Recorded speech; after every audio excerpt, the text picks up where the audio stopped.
DMTV Info, votre chaîne d'information en temps réel. La politique, la santé, le sport, les faits de société, la musique, les rumeurs et bien plus encore. Vous découvrirez cela dans notre chaîne DMTV Info.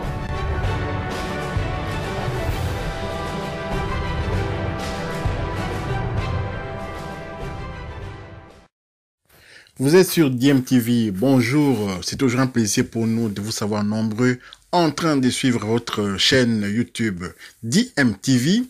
DMTV qui vous apporte des actualités, des réflexions, des analyses également qui concernent la RDC dans toute sa splendeur. Voilà, DMTV est là pour un temps soit peu vous donner des informations sur tout ce qui concerne la RDC.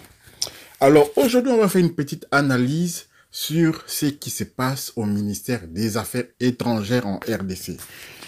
J'aimerais peut-être que, parce que ça concerne le pays, m'exprimer en lingala pour que les Congolais puissent vraiment cerner le nœud du problème et vraiment ressentir toute la colère qui m'anime en ce moment.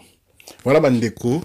Nalingi na lobela nanu makambo ezoleka na ministère na biso ya affaires étrangères concernant notamment banini ba capture ya ba pona bosalisa ba passeport. Alors ba joueur na biso ya Léopard ba binationaux na biso bayaki na kin po basa ba capture afin que bazwa ba passeport de service. Alors ba joueur ba nani zaki Chris Mavinga ya sabeta na Léopard azalaki na passeport na ye mais ezaki ba passeport ya kalawana biométrique c'est biométrique bato ba kufisa ba mbongo ebele na ba passeport ebimaka tout tant kili osasi passeport après ba lobi que non passeport ngo lisote bo bandela bonabou ayaki lisusu na kin pona kosali sa passeport na ye de service pour ko permettre parce que yango nde balakisaka na ba arbitre pour na ba match ils ont confirmé que vous êtes bien congolais bonabou. Mais il y a une nationalité française, hein. Mais donc il y a français toujours. Nationalité ndembo ils ont masolo mususu. Donc pour na voyager il y a pas de problème, hein, azana passeport français mais pour na beta balle pour na RDC une équipe nationale, ba match officiel s'il vous plaît, azana besoin il y a passeport wana. Parce que pour na match amicaux, au beta na yo, je suis congolais au beti. Et vous avez forfaité d'ailleurs, Yohan, oui, ça, a été déjà pour la RDC contre Maroc à Tchèque but. Mais il est là pour un match officiel, Azan Moboulou, parce qu'il faut ni passeport de service, wana. Alors, nani, joueur au Bayaki, na Kinshasa, on a pas ça ma passeport, et ça qui Samuel Bastien, Ayaki, la première fois. Chris Mavinga, nani sous Charles Piquel, métis na biso azali franco-suisse congolais pe lisusu azali suisse voilà binational na biso suisse na RDC azobeta siko na Portugal na équipe ya Famalicão voilà j'espère que na prononcé comme ango bien. Donc yepe ayaki na Kinshasa il y avait aussi nani Peli Rudok Mpanzu ayaki pe gardien na biso ya Rodez nani Lionel Mpasinzao yepe ayaki tango baye boye bandeko nanga au courant exact donc le ministère des Affaires étrangères balobi courant exact donc toutes ces années ba courant katana kanango katana tout le temps ils ont pas prévu ba groupe électrogène pendant ça ba capture courant exact donc imaginez-vous l'état a sorti l'argent pour na routine de bango mbongo ya ba billet d'avion ba yeti na kin ba risque wana dalaka ba voyage ba futi susu ba taxe na bino na ba covid ba taxe na bino na ba go pass ba taxe kili ba koutena na masolo. Oh non, voilà, il n'y a pas d'électricité et c'est mité. Donc, bah, raté match auto betaki contre Tanzanie wana ba Lubumbashi bani bango ba rata match wana. Bazongi na ba Canada na bango doniti nani Chris Mavinga azongi na Canada nani Charles Piquel azongi na Portugal et Rudok Mpanzu yekutu taka mwato abato aba Angleterre wana na ba restriction ya ba Covid wana ba ko voyager te RDC dans la zone rouge. Yepé donc la même chose. Lionel, mais il faut une motivation. Alors, maintenant les sous bayaki les sous donc un peu plus tard. En septembre, bayaki et simbité.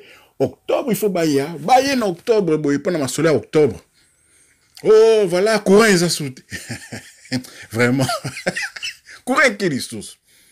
Mais fort heureusement, quand même, Samuel Bastien a joué quand même, hier, mon groupe courant, ils ont qui, bah, celle-là qui est passeport, n'est bon, mon qui a bêté contre Madagascar.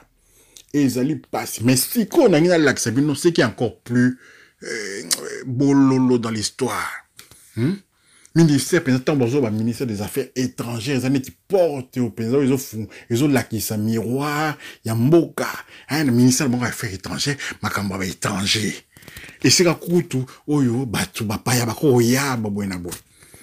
Ta salle de, bota la, salle d'attente, au ministère, wana, natiki binonon, bota, bilili, wana. Ensuite, nous nous retrouvons tout juste après.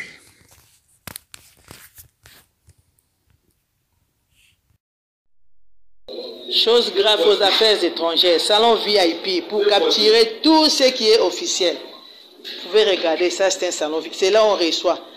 Même le président des premiers diplomates, il vient faire son capture. C'est vrai comme salon il est. Les salons VIP du ministère des Affaires étrangères. Regarde. Mais ils ont pris quand même l'argent des frais de fonctionnement. Ça c'est un salon VIP. Il y a des trous. Là qui tient Pasuka.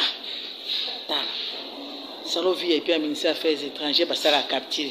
Mais en gauche. Bah, qui tient au Toboka. Ils ont un rideau. Bah, climatiseur en panne.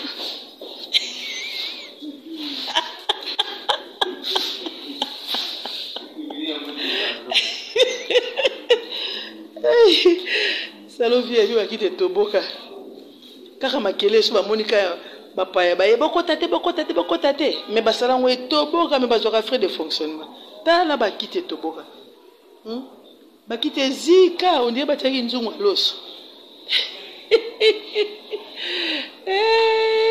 ministère de la souveraineté.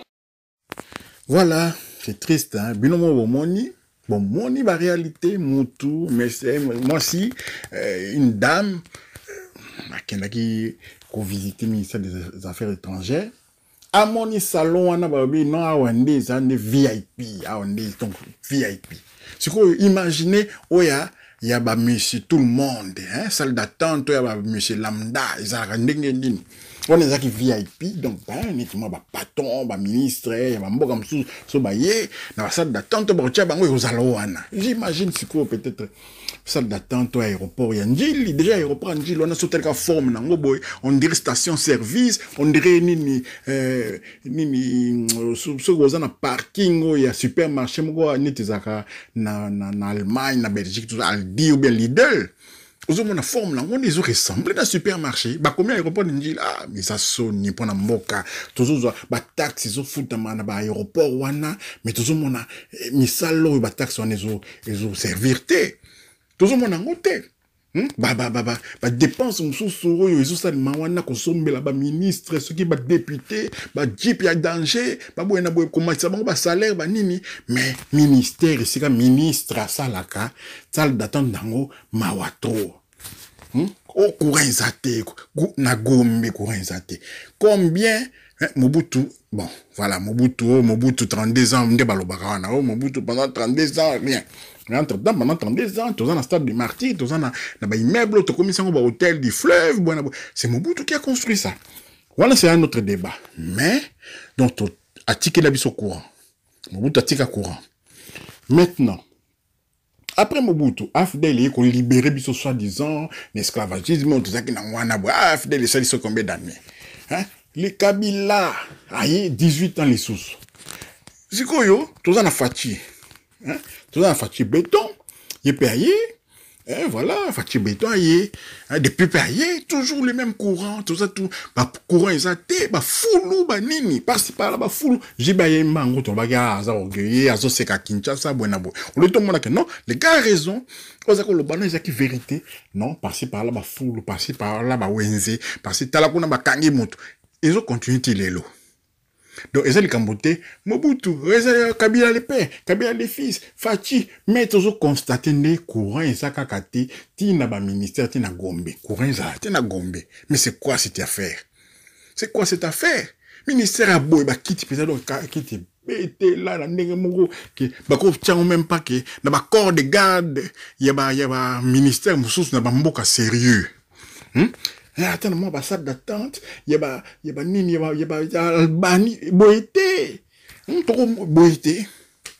Pour tout finir, ça mboka. Bon, le baka, Rwanda. Et, c'est quoi, avion à Rwanda, comment quitter la Kin, Kalate Airways, ou abusé Kokufa. Mais avec raison, parce que eux sont sérieux. Bon, mais, comme n'a pas pensé, bon, ça, y a un mboka. Biso, intérêt, nan, tout on sama boumou, intérêt, nan, naso ma mobilier, yanda kunanga. Ou à makango nanga, baza nan, ba mobilier. Mais là où moi je travaille, là où je travaille, mobilier zalate. Non, yanga. Voilà un peu coup de gueule là les sous donc tout ça pas la journée parce que le journée ba coup de gueule tout ça ba coup de gueule les Cambouana t'as Charles Piquel à boy koya et pourtant il y a qui na kin à ça passe pas et s'imiter tant on bengi les sous ah non je me consacre à mon club mais Charles Piquel wana quel a manqué biso na match contre Madagascar tout le bateau a manqué biso na match contre Madagascar sera yaki alingaka zo passeport na alingaka beta parce que Bastien Abedi. Vous avez un coup de gueule, donc vraiment, vous tirez ma conclusion. Bilili est là, ici déjà. Bon, moi, en tout cas, merci encore d'avoir suivi DMTV. Vous continuez toujours. DMTV est là pour vous donner des informations, pour un coup de gueule, analyser. Vous savez, ce plaisir. Ce qui est de temps en temps, vous retirez des commentaires, tout développer, tout un peu plus en profondeur à quoi la Camboy. Sur ces, DMTV vous dit merci. DMTV vous dit merci d'avoir quand même écouté cette analyse et nous vous fixons rendez-vous dans le prochain sujet au Bissou de Rosandango. N'oubliez pas de liker, de partager et surtout de vous abonner. Continuez à vous abonner sur cette chaîne DMTV. Au revoir.